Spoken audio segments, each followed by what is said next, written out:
Tầm rư xong nữa liều hay chạy prel đi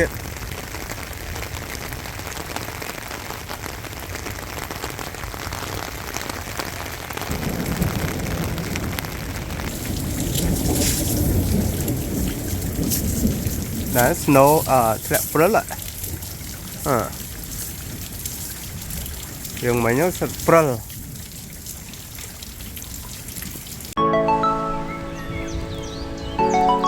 để kịp tạo điền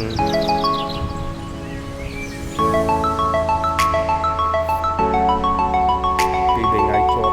nó sọt bay bên ngay kia mà vì bên này chốt tự đọc riêng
chốt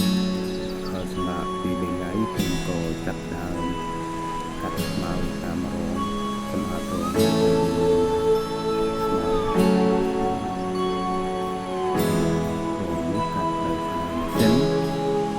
ไม่กลัว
ផ្លែអមមិនក៏វាចាប់ផ្ដើមផ្លែដែរហើយពីថ្ងៃនេះទៅធំលឿនណាចាំចប់ហើយសូមអរគុណដែលបានមើលវីដេអូខ្ញុំ